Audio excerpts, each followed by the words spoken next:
च्या बाबतीमध्ये गेल्या अनेक वर्षांपासून सातत्यानं ते वेगवेगळे आंदोलन करत आहेत आणि ते अगोदर दिव्यांग असेल, विधवा असेल, वेगवेगळे प्रश्न ते मांडत आलेले आहेत की शेतीच्या संदर्भामधला खास करून मागच्या वर्षभरापासून त्यांनी खूप पाठपुरावा केलेला आहे. त्याच्यामध्ये त्यांनी जे रायगड या ठिकाणी 3 दिवसाचं अन्नत्याग उपोषण केलं, त्यानंतर मोझरीमध्ये 7 दिवसाचं अन्नत्याग उपोषण केलं, मशाल आंदोलन केलेलं आहे, रक्तदानाचं आंदोलन केलेलं आहे, पदयात्रा त्यांनी काढलेली आहे जी 7/12 कोराव होण्यासाठी 138 किलोमीटर त्यांनी पायी ती यात्रा काढलेली आहे. त्याचबरोबर आता ते शरद जोशींचे ज्या ठिकाणी त्याने सुरुवात केली होती, जे पहिलं गाव होतं पुणतांबा, या गावाला भेट दिलेली आहे, आंबेठाणाला भेट दिलेली आहे आणि एकंदरीतच शेतकऱ्यांसाठी ठामपणे लढायचं ही त्यांची भूमिका स्पष्ट त्यांनी आता केलेली आहे. म्हणजे हे आपण समजून घेतलं पाहिजे की एक माणूस पुढे जाणं म्हणजे विकास नाही, तर सर्व माणसांना पुढे घेऊन जाणं आणि सगळ्यांचा विकास करणं हा ध्यास घेऊन आदरणीय बच्चू भाऊ लढत आहेत. त्यामुळे मी त्यांना आजच्या या ठिकाणी मी विनंती करतो की या हक्क परिषदेमध्ये आपली भूमिका या ठिकाणी आपण मांडावी. आदरणीय बच्चू कडू.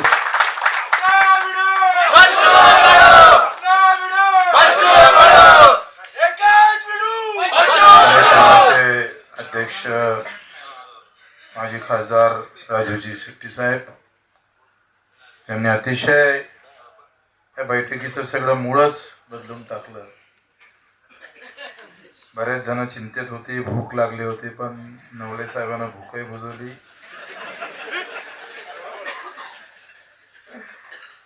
तसे अजित नावाचे माणसं खास असतातच.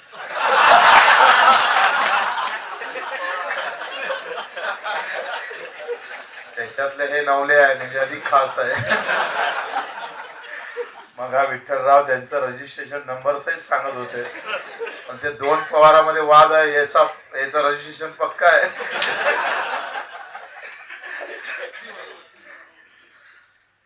म्हणजे सगळे भाषण मी ऐकत होतो. आमचे कैलासराव, आपण सगळ्याच खरं तर सगळ्या पार्टींना आपण आमंत्रण दिलं, बीजेपीला पण बोलावलंय, पण त्याच्यातले ते काही आले नाही. 2 शिवसेनेमधले एक शिवसेना आहे आणि तुम्ही आले म्हणून खरं तर आम्हाला तुमचाही भरोसा नव्हता, कारण मोठ्या पार्टीतले लोक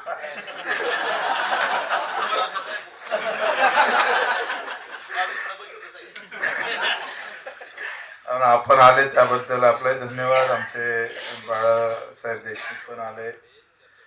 शेतीचा जरी तुमचा अभ्यास नसला तरी तुमचा मतदार तुम्हाला शेतकरी म्हणूनच पाठवतोय, हे तेवढंच महत्वाचं आहे. गणपतरावांना आम्ही खूप सभागृहात पाहिलं, खूप अजूनही ते सगळं चित्र डोळ्यासमोर जात नाही. हे खूप आदर्शवादी म्हणून आम्ही त्यांच्याकडे पाहतो आणि त्यांच्या निमित्तानं आपण इथं उपस्थित आहात. आमचे अनिलजी आहे, तुम्ही पहिले भेटले असते तर दिल्लीला गेलो नसतो.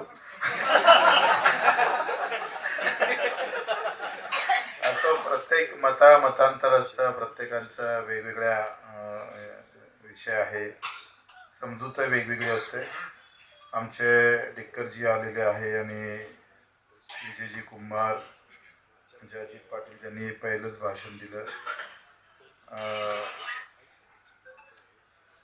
मला वाटते ॲग्रोवनचे त्यांनी पण खूप चांगली मांडणी केली.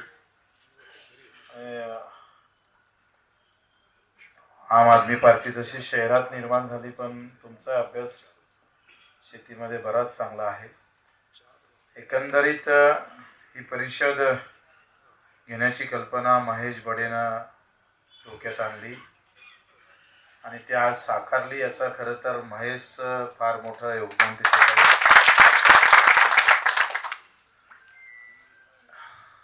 अशा विचित्र अवस्थेमध्ये कसं लढावं आणि कोणतं शस्त्र घेऊन लढावं हा मोठा प्रश्न आहे. कारण सध्या देशामध्ये अधिकची असलेली धार्मिकता दोनही बाजूला, म्हणजे मुस्लिमांमध्ये ते नाही आहे आणि हिंदूमध्ये नाही आहे असंही नाही, ते इतरमध्ये आहे. दलित म्हणून काही लोक पेटून उठतात, जसं आपण सांगितलं, ओबीसी म्हणून, मराठा म्हणून, कोणी मुस्लिम म्हणून, कोणी हिंदू म्हणून. आणि मला तर दोन याचा फटका बसला. म्हणजे एका इकडे बटेंगे कटेंगे होतं आणि दुसऱ्या इकडे ते काय फतवा होतं. म्हणजे फतव्यानं सांगितलं का आता इकडे मारा, मी मधातच अटकलो राहिलो.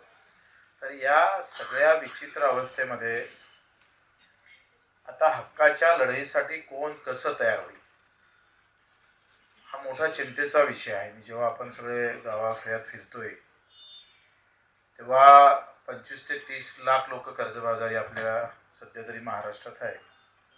त्यातले 4-5 लोक बाहेर काढणं किती कठीण जातं आपल्याला लक्षात आलं असेल. फार कठीण जात आहे. एखाद्या जातीच्या मुद्द्यावर किती ते सोपी होऊन जातं लढाई, आणि ते हक्काची लढाई किती कठीण होऊन जातं हे आम्ही सगळे राजाभाऊ सगळे भोगतोय आपण. कारण हक्काच्या लढाईला फार ताण लागतंय आणि ते फार हुशारीनं लढावं लागतं. काल शरद जोशी साहेबांच्या समाधीस्थळी गेलो आणि बरेच लोकांनी तिथं प्रश्न, ह्या निर्णय चुकला, तो निर्णय चुकला.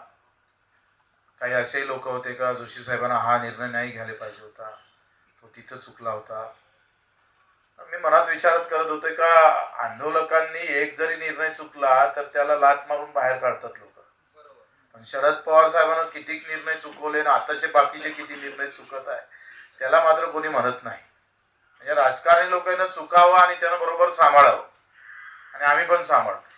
पण आंदोलक म्हणून काही जसं सुकानो संपाच्या काळात झालंय, कानात बोलला तर लोकांना अफवा करून टाकली, काय बोलला कानात.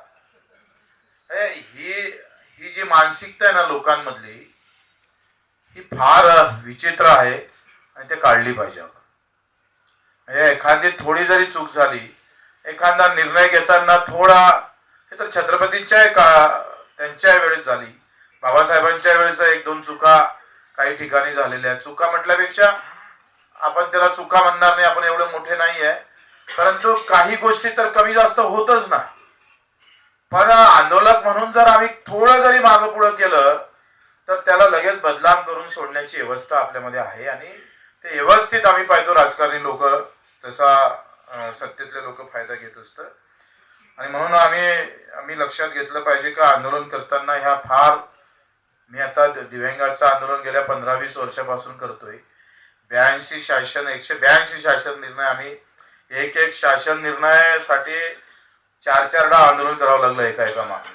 तेव्हा 2 शासन निर्णय हाती यायचे, त्याच्यात चुका करून ठेवायचे, शासन निर्णय काढल्यानंतर मुद्दामून चुका करायचे, पुन्हा ते दुरुस्त करा, पुन्हा ते आंदोलन करा, असं करत करत म्हणजे इकडे जेवढे शासन निर्णय निघाले त्याच्या दुप्पट आमच्यावर गुन्हे दाखल झाले. 182च्या मोबदल्यात आम्हाला काय भेटलं तर 250 गुन्हे अंगावर दाखल होऊन गेले. या सगळ्या भानगडीमध्ये आम्ही आता कसं व्यवस्थित गेलो पाहिजे हे फार महत्वाचं आहे. त्यांनी सांगितलं का, अजितदादांना सांगितलं का, जे समान मुद्दे आहे जिच्यावर कुठं वाद विवाद होऊ शकत नाही, किमान त्यासाठी सुद्धा एकत्र बसणं फार महत्वाचं आहे.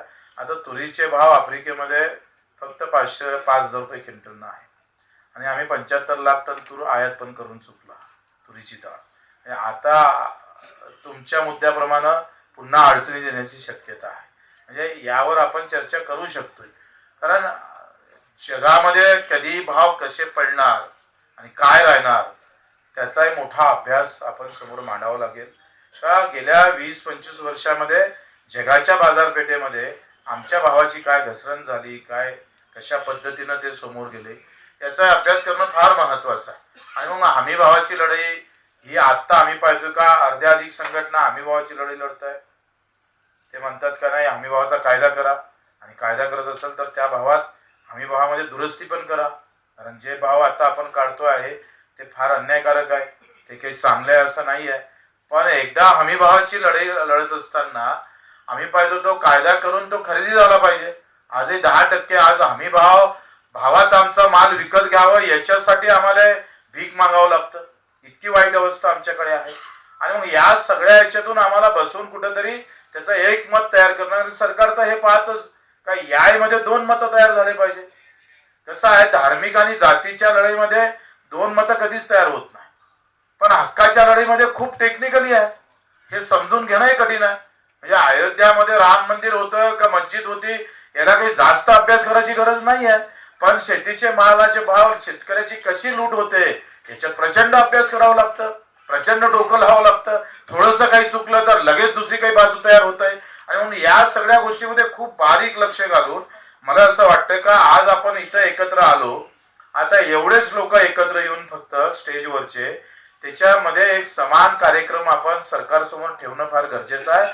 आणि तो जर ठेवला आपण तर मला वाटतं एक चांगल्या प्रकारचं वातावरण. कसं आहे, आंदोलन माणसाला जिवंत ठेवतं, दिलासा देतं.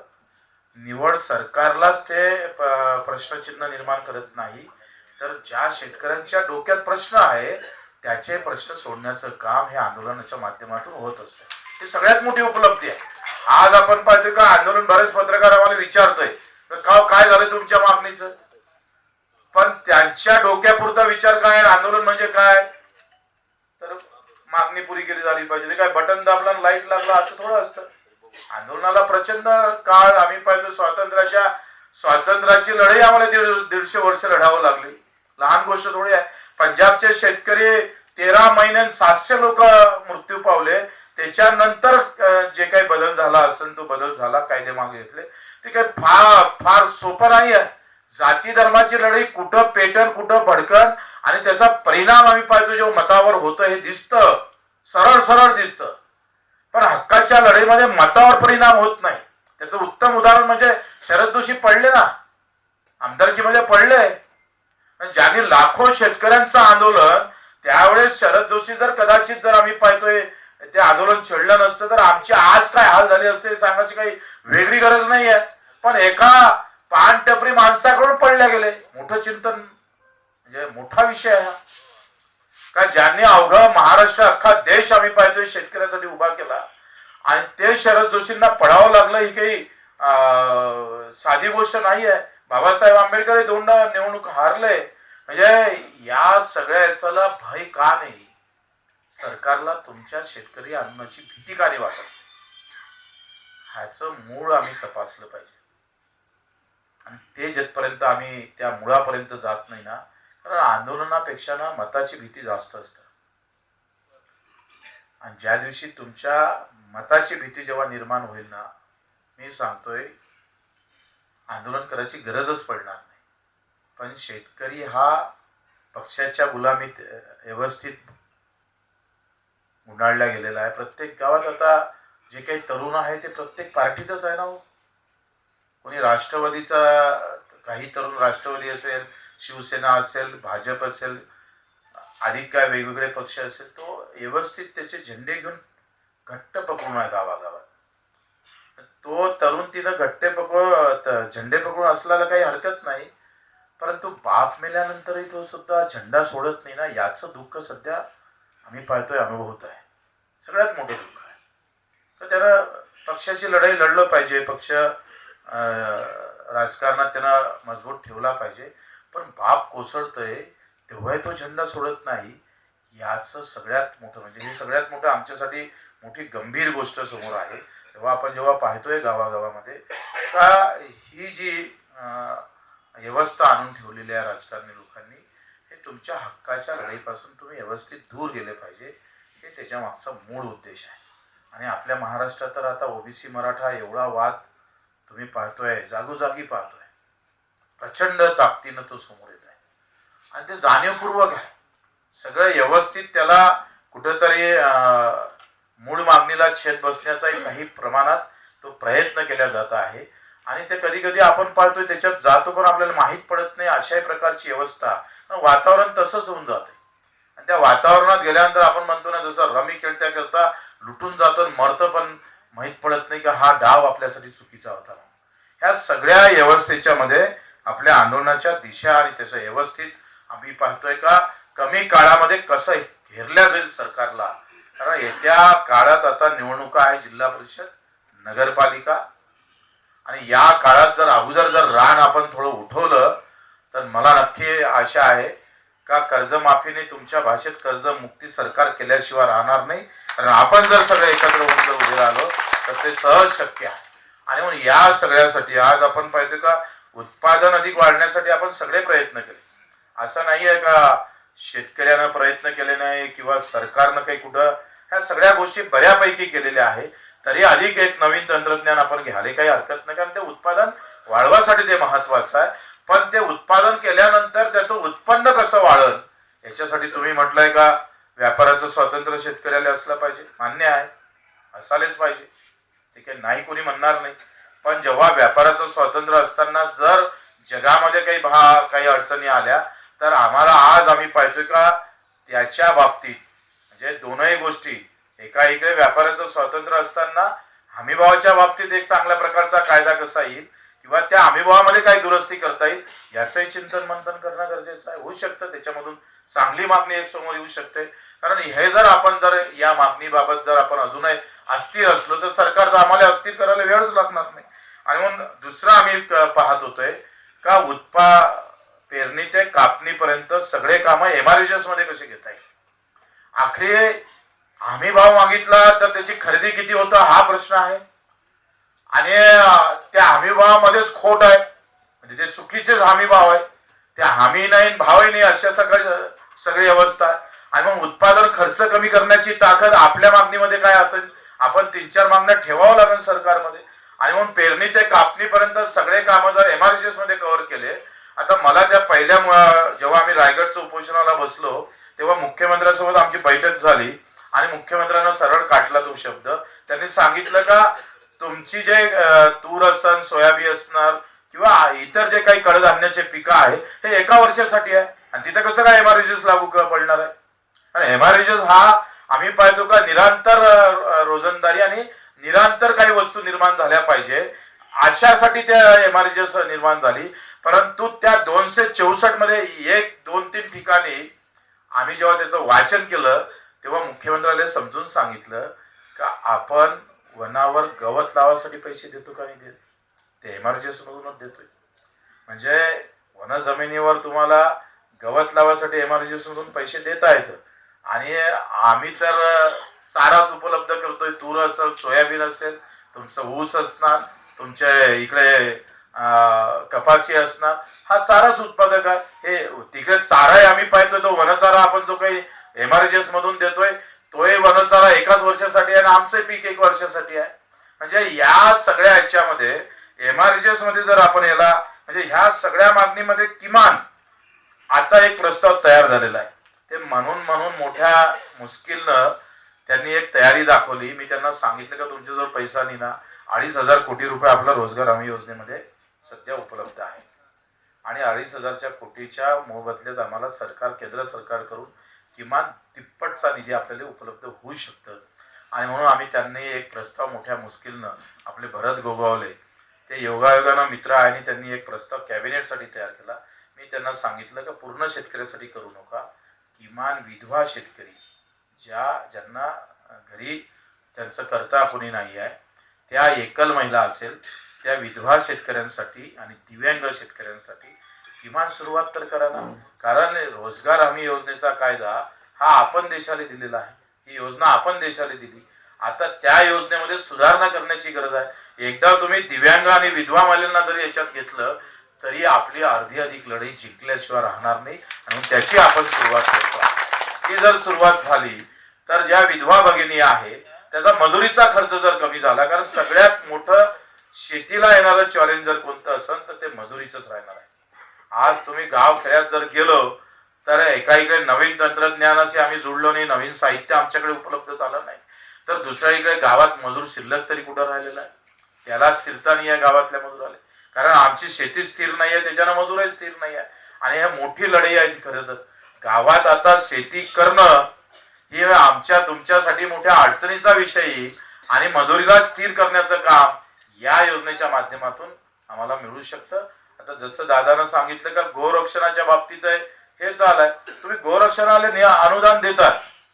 गोरक्षणातल्या तुम्ही 4 गायी जर तुम्ही काय म्हणतो ते गोरक्षण गोशाळा तयार केली का त्याला अनुदान आहे. पण शेतकरी घरी जेव्हा गाय ठेवतो त्याला अनुदान नाही. म्हणजे एकत्रित ठेवलं तर अनुदान आणि शेतकरी ठेवतो त्याला अनुदान नाही आहे. म्हणजे आता आम्ही या सगळ्याचा अभ्यास केला तेव्हा तुम्ही रासायनिक खताला जेव्हा सबसिडी देताय ते डबल तिबल चौबल देता. त्याच्यातलं करप्शन तर वेगळंच आहे. म्हणजे 2 लाख कोटीच्या वरते केंद्र सरकार रासायनिक खताला सबसिडी देऊन मोकळं होतं आणि त्याच्यामध्ये मला वाटतं सगळ्यात जास्त करप्शन जर होत असेल तर 100 पोत्यामागं 1000 पोते दाखवले युरियाचे तरी त्या कंपनीचा फायदा मात्र अटळ आहे. तुम्ही घाट्यात असू द्या का काही असू द्या भेटणारं अनुदान सरळ कंपनीच्या खिशात जातं आणि मग त्याच्यामध्ये आम्ही नेपाळमध्ये नेपाळ या देशामध्ये आता त्यांनी सेंद्रिय खतावर सबसिडी देणं सुरू केली. आणि आम्हाला एका इकडे विषमुक्त शेती म्हणताना तुम्ही म्हणताय रायसेल मारू नका, तणनाशक मारू नका, त्याचे साईड इफेक्ट होते. ठीक आहे, नाही मारत, मग तो खर्च द्या ना आम्हाला, काय हरकत आहे. तुम्हाला जर विषमुक्त शेती पाहिजे असेल तर विषमुक्त शेतीसाठी तुम्हाला समोर यावं लागेल सरकारला. तुम्ही जर सरकार म्हणून समोर आले नाही तर एकटा बोजा, जसं गाईचा आणि बैलाचा बोजा एकटा शेतकऱ्याच्या अंगावर पडतंय, त्याला ते वागवावं लागतं. एका गाईला किंवा आम्ही पाहतो भाकड गाईला ती कापू नये हे अजितदादा तुम्ही सांगितलं ते बरोबरच आहे, पण तुम्ही गोशाळेला अनुदान देतं तर आम्हाला का देत नाही हे ठासून मांडता आलं पाहिजे. आणि रासायनिक खताले सबसिडी देता तर नेपाळच्या धर्तीवर आम्हालाही सबसिडी दिली पाहिजे ना खताले, आमच्या खताले. म्हणजे गोश आम्ही पाहतोय पशुसंवर्धन, पशुचा व्यवसाय जो आहे हाही आम्ही सांगतोय व्यवस्थित एमआरजीएस मध्ये कव्हर होऊ शकते. जर व्यवस्थित अभ्यास करून जर मांडला गेला तर जे काही 10 जनावरा माग किंवा 5 गाई माग आम्हाला एमआरजीएसचा एक मजूर दिला तर काय हरकत आहे, काय वाईट होत आहे. आता याला व्यवस्थित जर त्या पद्धतीनं समोर घेऊन गेलो तर आज सगळ्यात मोठी म्हणजे मी माझ्या शेतात काम करतो त्याचा पैसा आम्हाला कधीच भेटत नाही आणि तो आम्ही हिशोबातही मांडत नाही. यवतमाळच्या आम्ही जेव्हा पदयात्रेत गेलोय तेव्हा 30 एकरवाला शेतकरी भेटला. म्हटलं का रे मागच्या वर्षीचा नफा किती आला, आणि 30,000 बच्चू घाटा झाला. म्हटलं तुमच्या घरातले किती काम करत होते, तो म्हणे 8-9 लोक काम करत होते बच्चू. 8-9 लोक काम करत होते, नातवापासून तर राजापर्यंत सगळे काम करत होते. त्या शेतकऱ्याने त्याची मजुरी पकडलीच नाही आणि त्याच्या मजुरीचं जेव्हा आम्ही गणित काढलं तर तो 30 एकरवाला शेतकरी 3 लाखाच्या घाट्यात गेला. तो त्याची मजुरी पकडतच नाहीये. आणि म्हणून या सगळ्या याच्यासाठी एक मला वाटतं ह्या सगळ्या मोठा म्हणजे अर्थकारणाशी आणि अतिशय किचकट विषय शेतकऱ्याचा होऊन बसलेला आहे.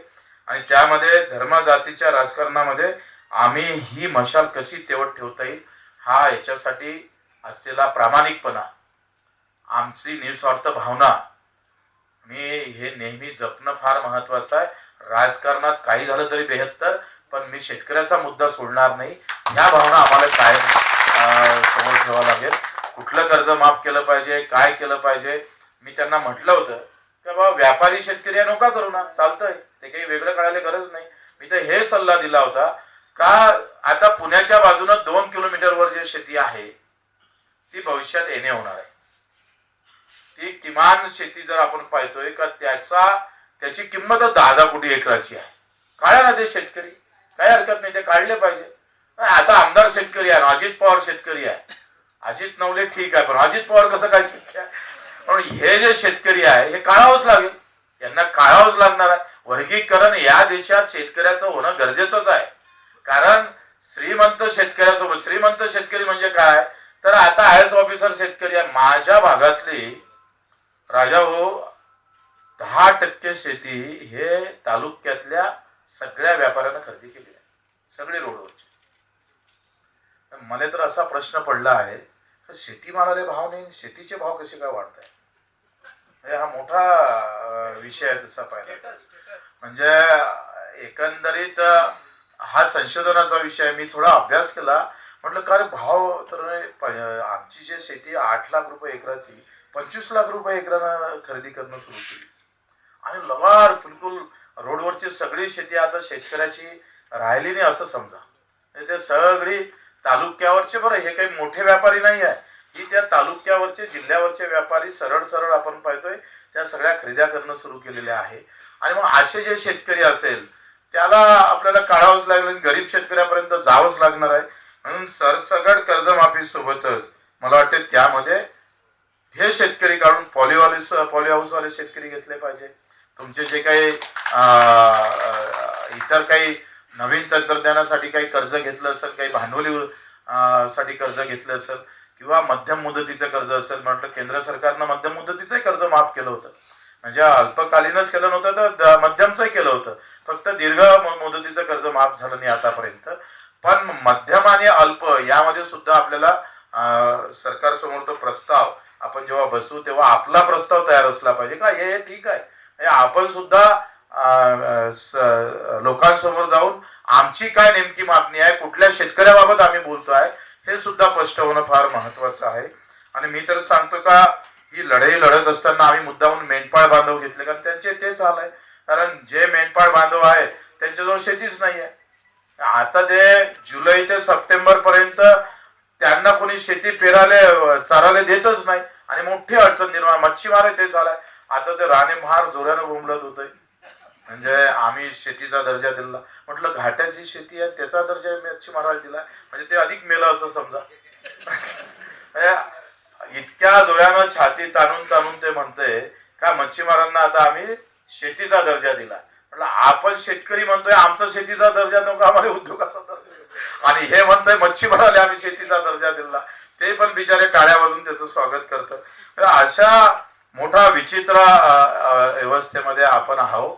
आणि ही सगळी लढाई लढताना मला वाटतं आपण कोणीही मला वाटतं नेतृत्व हे घेतलं पाहिजे.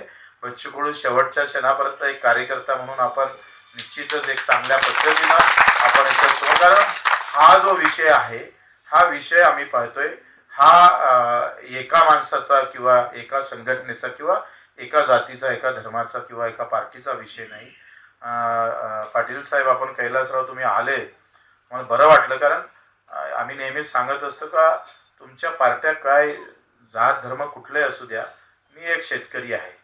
मी एक शेतकरी म्हणून आम्हाला जर समोर येता आलं नाही, कारण चळवळ असणं फार महत्वाचं आहे. आणि चळवळ ते कुठला, मी तर म्हणतो एखादा मुद्दा कदाचित चुकलाय असेल पण चळवळ जर संपली तर चुकलेला मुद्दा दुरुस्त करू शकतो, पण थांबलेली चळवळ उभी नाही राहू शकत, लक्षात घ्या. आणि मग सगळ्या चळवळ जर होत असेल तर शेतकऱ्याची चळवळ थांबता कामा नये. काही झालं तरी भेटतं, काही झालं तरी भेटतं. चळवळ जेव्हा थांबन तेव्हा मी सांगतोय एका इकडे सरकारवरचा विश्वास उठला तरी खाली लढणारा माझा भाऊ अजून शिल्लक आहे. तो विश्वास माणसाला जगवतो, तो जिवंत ठेवतो माणसाला. आज रोज 10 ते 15 आत्महत्या होते, रोज होते. एवढे तर युद्धातही मरत नाही लोक. ते बावनकुळे जेव्हा आम्ही उपोषण सोडायला आले होते तेव्हा ते 10 डाव सांगितले 250 लोक मरण पावले, 250 लोक मरण पावले. त्याचं सध्या ते दुःखात आहे. नैनानं बजावून सांगितलं का 6 लाख शेतकरी मरण पावले, त्याचं दुःख बावनकुळे तुमच्या चेहऱ्यावर कधीच दिसलं नाही. हे दुःख दिसत नाही. म्हणजे रोज त्याला, मी तर म्हणतो एखादा तो खुंकार वाघ असतो ना त्याच्यासमोर उभा केल्यासारखा शेतकऱ्याची अवस्था आहे. तो कधी खाईन काय सांगता येत नाही, त्याला फक्त 16चीच देर आहे. अशा सगळ्या अवस्थेमध्ये ही लढाई मला वाटते फार ताकदीनं आपण या ऑगस्टच्या ह्याच्यात एका ठिकाणी स्टेजवरचे लोक जरी बसलो तरी एकत्रित बसून मग आपण पुढची अधिवेशनाची तारीख कुठली तरी एका जिल्ह्यात कोणी घ्यायला तयार असेल तर त्या जिल्ह्यात एक मोठं अधिवेशन आपण घेतलं पाहिजे. निवडणुका तर मी तर म्हटलं माझ्या कार्यकर्त्याला काय या येणाऱ्या जिल्हा परिषद पंचायत समितीच्या निवडणूक लढूच नाही आपण, कारण शेतकरी एकत्र अजून विभागला नाही पाहिजे. त्याच्यासाठी लागन तर हाय निर्णय घ्यायला आपण तयार आहोत. काही महत्वाचं नाही काय तुम्ही तिथं तीर मारणार आहे, गेले जिल्हा परिषद सदस्य म्हणून काय मोठा फरक पडणार आहे. या आंदोलनानंतर पुन्हा एक जिल्हा परिषदची निवडणूक येतं, पुन्हा पंचायत समितीच्या निवडणूक आहे, नगरपालिकेच्या निवडणुका. एकत्र झालेला सगळा तरुण आमचा सगळा कार्यकर्ता पुन्हा आम्ही पाहतो त्या जिल्हा परिषद पंचायत समितीमध्ये एकमेकाच्या विरोधात तूट ताट होऊन वेगळा होतो. अनायशे मतदानाची प्रक्रिया ही गोंधळच आहे. आपण सगळ्यांनाच बहिष्कार टाकला पाहिजे. सुरुवात करा, काय चुनाव लढेंगे भी नहीं और मतदान देंगे भी. शेतकऱ्यांचं काळीच कडू साहेब, कडू साहेब, महाराष्ट्राचे बादशाह साहेब, कडू साहेब, कडू साहेब. तर हे मला वाटते हाय, मला तर ते भीती आहे का आपलं आंदोलन सुरुवात होईल आणि नेमक्या निवडणुका येईल आणि आपलेच लोक आपल्या विरोधात त्या मतासाठी एकमेकाची विभागणी होईल. कारण सगळ्यात मोठं जर लॉस झाला असेल तर राजकारणामुळे सगळ्यात जास्त लॉस आमचा झाला. सगळ्यात मोठं 100% आम्ही त्याचे बळी पडलेला. आणि भाऊ भावाचा नसतो. निवडणुकीमध्ये एवढी वाईट अवस्था आहे तर लोक झेंडा सोडायला तयारच नाही. मी जाधव साहेबांच्या घरी, तुम्ही गेले परभणीला, तुम्ही पदयात्रा काढली, मी गेलो. मी प्रश्न विचारला लोकांना की सचिन जाधव तरी 35-40 वर्षाचा पोरगा होता, 3,500 मध्ये सोयाबीन विकावं लागली आणि त्यानं आत्महत्या केली. त्याच्याबरोबर 9-7 महिन्याचं बाळ पोटात असणारी त्याच्या पत्नीने आत्महत्या केली. एक बॅनर लावलं नाही गावानं, एक बॅनर, त्याचा साधा निषेध, काही नाही, अल्बम सगळं व्यवस्थित. ते जातीच्या नावानं मेलं असतं तर, धर्माच्या नावानं मेलं असतं तर, गावच्या गाव पेटायला वेळच लागला नसता. म्हणजे हे संशोधनाचा विषय आहे नवले साहेब. का लोक एका घरी 2 आत्महत्या झाल्यानंतर गाव तर बंद ठेवायला पाहिजे होतं, नका तालुका बंद करू. एवढी त्यांना म्हणजे एवढ्या संवेदना राहिल्या नाही. ही मोठे तुमच्या आमच्यासाठी मोठी म्हणजे अतिशय गंभीर गोष्ट आहे. उलट आम्ही पाहतोय तिथं लगेच कोणी मंत्री गिंत्री आलं तर गाव सत्कार करायला तयार असते, त्याचं स्वागत करायला तयार असते. राजकारणात तो एवढा वाहून गेलेला आहे का स्वतःच्या बापाला विसरलाय तो. या सगळ्या व्यवस्थेच्या विरोधात आपण सगळे मिळून जे काय असेल आधी काय कोणी शिल्लक, जसं अजित भाऊ सांगितलं मी फोन केले, पण आता काही लोकांना अजूनही काही गोष्टी नाही पटत, तर ते पटून घ्यावं लागेल आपल्याला. आणि पटून घेऊन अधिक मला वाटतं आता तुम्ही फोन करा एकदा, जे राहिल्या नाही आले त्यांच्यासाठी आपण फोन करावा. थोडा समानतेचा कार्यक्रम आखून बाकीचे मुद्दे तुम्ही स्वातंत्र्य लढा, हे मुद्दे घेऊन सगळे मिळून एकत्र लढा. मला वाटतं तुम्ही उद्धव साहेबांशी बोला, प्रत्येक जण एकमेकाशी बोलून जर हे करता आलं तर मला वाटतं सगळ्यांना घेऊन हे आंदोलन आपण अतिशय ताकदीनं लढू. आणि मला माहीत आहे का शेतकरी संख्येनं जास्त आहे, फक्त आता थोडा एकत्र होण्याचीच मोठी अडचण आहे. सगळ्यात जास्त आम्हीच संख्येनं आहोत, तो ओबीसी असू दे का मराठा असू दे का तेली असू दे का धनगर असू दे का तिकडे दलित असू दे का मुसलमान असू दे का हिंदू असू दे, संख्या सगळ्यापेक्षा आमचीच जास्त. आणि आम्ही ज्या दिवशी एकत्र आलो तर आम्ही सांगतोय बजेटमधला 50% हिस्सा ह्या आमचा राहिल्याशिवाय राहणार. त्या बजेटवर आम्हाला ते बजेट जे येतं ना, त्या बजेटमध्ये 7.5 लाख कोटीच्या बजेटमध्ये आम्हाला फक्त तरतूद आहे. प्रत्यक्षात तरतूद जर पाहिली तर 9,000 कोटीच्या वरती नाही आहे, 90,000 कोटी आहे 7.5 लाख कोटीच्या बजेटमध्ये. आणि केंद्र तर आता या म्हणजे 10 वर्षाच्या बजेटमधला जर हिशोब केला तर 3 लाख कोटीनं आम्ही कमी गेलेलो आहे, 0.002 आलेला आहे. एवढं कमी बजेट केंद्रानं शेतकऱ्यासाठी ठेवलेलं आहे. याचं कारण एकच आहे का तुमच्यावर व्यवस्थित त्यांनी आपला जम बसवलेला आहे, झेंड्याचा जम फार व्यवस्थित बसला आहे.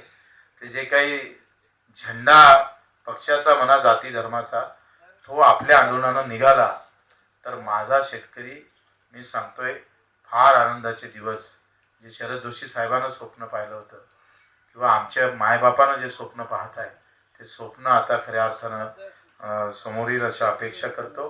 राजूजी आपण सगळे, राजूजी शेट्टी असेल, नवलेजी असेल, कैलासजी, आपण देशमुख साहेब, तुम्ही पण, अनिल भाऊ तुम्ही आले, मला वाटलं तुम्ही येणारच नाही पण तुम्ही आले सगळे, विठ्ठलराव सगळे आमचे, आपण सर्व आलात, बरं वाटलं. आणि आता इथून मला वाटते लगेच आपण बैठक घेऊन अजितजी तुम्ही थोडासा जर पुढाकार घेतला तर बरं होईल, कारण